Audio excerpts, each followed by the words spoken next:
Number one, put God first. Put God first in everything you do. Everything that you think you see in me, everything that I've accomplished, everything that you think I have, and I have a few things, everything that I have is by the grace of God. Understand that. It's a gift. 40 years ago, March 27th, 1975, it was 40 years ago, just this past March, I was flunking out of college. I had a 1.7 grade point average. I hope none of you can relate. I had a 1.7 grade point average.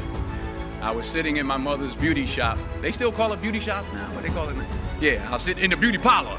I was sitting in my mother's beauty parlor, and I'm looking in the mirror, and I see behind me this woman under the dryer.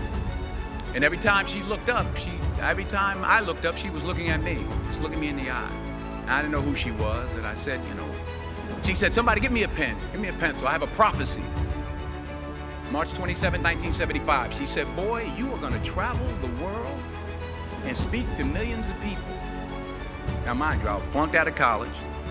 I'm thinking about joining the army. I didn't know what I was gonna do, and she's telling me I'm gonna travel the world and speak to millions of people.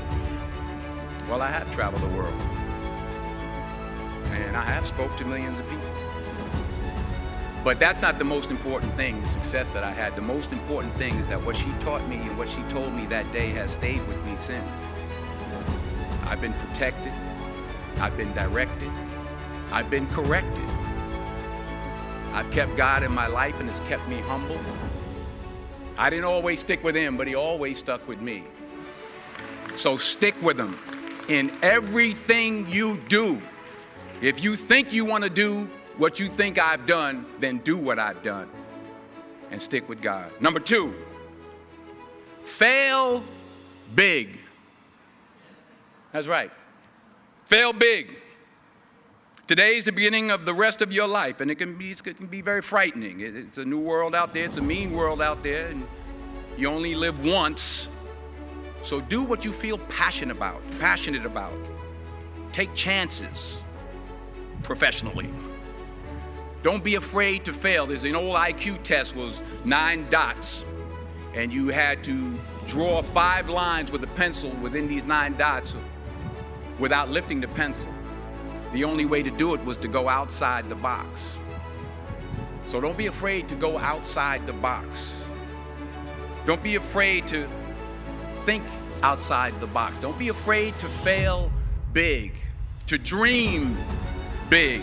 But remember, dreams without goals are just dreams, and they ultimately fuel disappointment. So have dreams, but have goals. Life goals, yearly goals, monthly goals, daily goals. I try to give myself a goal every day. Sometimes it's just to not curse somebody out. Simple goals, but have goals. And understand that to achieve these goals, you must apply discipline and consistency. In order to achieve your goals, you must apply discipline, which you have already done, and consistency every day, not just on Tuesday and miss a few days. You have to work at it every day. You have to plan every day. You've heard the saying, we don't plan to fail, we fail to plan. Hard work works. Working really hard is what successful people do. And in this text, tweet, twerk world that you've grown up in, remember, just because you're doing a lot more doesn't mean you're getting a lot more done. Remember that. Just because you're doing a lot more doesn't mean you're getting a lot more done. Don't confuse movement with progress. My mother told me, she said, yeah, because you can run in place all the time and never get anywhere. So continue to strive, continue to have goals, continue to progress. Number 3, you'll never see a U-Haul behind a hearse. I'll say it again. You'll never see a U-Haul behind a hearse. I don't care how much money you make, you can't take it with you. The Egyptians tried it. They got robbed. That's all they got. You can't take it with you. And it's not how much you have. It's what you do with what you have. We all have different talents. Some of you will be doctors, some lawyers, some scientists, some educators, some nurses, some teachers. Yeah, okay. Some preachers.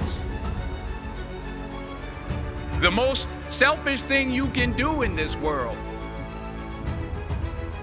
is help someone else. Why is it selfish? Because the gratification, the goodness that comes to you, the good feeling that I get from helping others, nothing's better than that.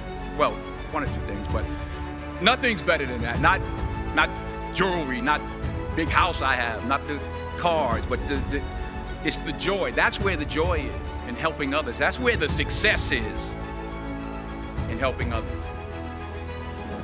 Finally, I pray that you put your slippers way under the bed tonight, so that when you wake up in the morning, you have to get on your knees to reach them.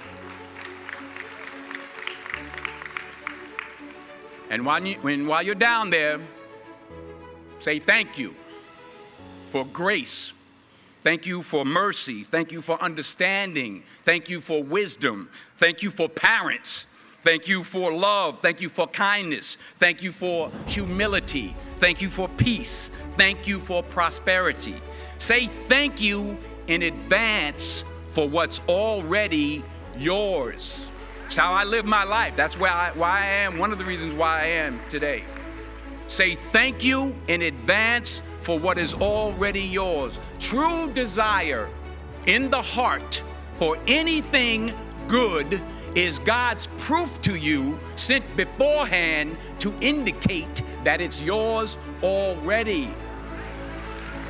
I'll say it again. True desire in the heart, that itch that you have, whatever it is you want to do, that thing that you want to do to help others and to grow and to make money, that desire, that itch, that's God's proof to you, sent beforehand already to indicate that it's yours. And anything you want good, you can have. So claim it. Work hard to get it. When you get it, reach back. Pull someone else up. Each one, teach one. Don't just aspire to make a living. Aspire to make a difference.